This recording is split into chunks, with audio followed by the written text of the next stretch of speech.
A bright and sunny day at the playground with her miracle baby You want to go get on the swing? Come on, let's go get on the swing. feels a world away from Shawnfield Chambers' traumatic birth experience. Whee! Chambers says she contracted pneumonia while pregnant in the fall of 2022 and went into cardiac arrest before being induced into a coma. I was in a coma 4 days, and then I woke up and she was in a NICU. Little Ione Pogue was born at 31 weeks at Henrico Doctors Hospital. During their stay, Chambers says Ione contracted the antibiotic-resistant infection, MRSA. And then at that point, I just was like, let me out of this hospital.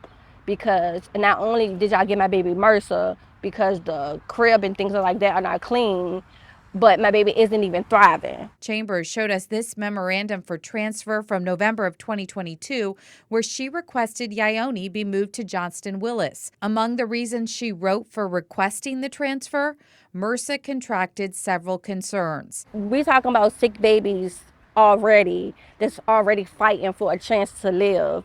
And then on top of that, have them contract a disease that could really kill them.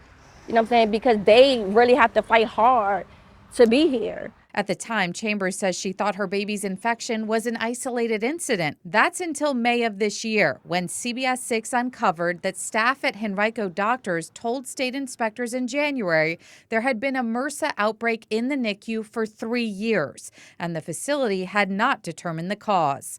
Investigators also found a hospital document that said 94 NICU patients had been infected.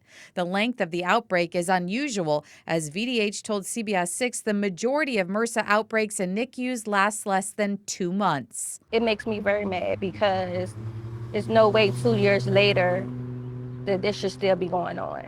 Should it have been, in your mind, all hands on deck to try to get this thing under control? Or is it okay in your mind that they let it go for 3 years? No, it's not okay that they let it go. Under state law, hospital outbreaks must be immediately reported to the local health department. For months, we've asked the Virginia Department of Health when Henrico Doctors first told them about the MRSA outbreak in the NICU, but they have not answered that question. They do tell us that once they learned about it, an experienced VDH infection preventionist conducted a site visit to observe and review facility infection prevention and control practices, assess environmental cleaning and disinfection practices, and make disease control recommendations. They also had conference calls with the facility's infection prevention and administration to discuss surveillance and control strategies, and had follow-up site visits as well as consultation with CDC subject matter experts to identify additional recommendations to share with HDH. The health department did confirm that they were working with the hospital to investigate and I guess try to curb the outbreak, but do you think that was effective? Investigating is not enough because 94 babies, that's a high number. It was not until the state inspected the hospital in late 2024 and early 2025 because several NICU babies had unexplainable fractures that they cited the hospital for deficiencies related to the MRSA outbreak, finding the hospital failed to consistently implement methods to prevent and control the transmission of infections within the hospital. What do you think about them letting the outbreak persist? I mean, should they have taken more strict enforcement actions to try to force the hospital to stop the outbreak? Yes, they should have taken strict enforcement because, like I said before, these babies are already sick. We asked VDH why they did not cite the hospital for any deficiencies related to the MRSA outbreak in 2023 when they conducted an inspection based on 4 babies having unexplainable fractures at that time.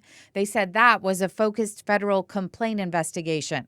A spokesperson for Henrico Doctors Hospital told me that their reporting related to the MRSA outbreak has been timely and in compliance with all VDH requirements. They also said this particular MRSA outbreak has officially been closed by the VDH, and there have been no new cases of MRSA since that closure. I'm Melissa Hippolyte for CBS 6.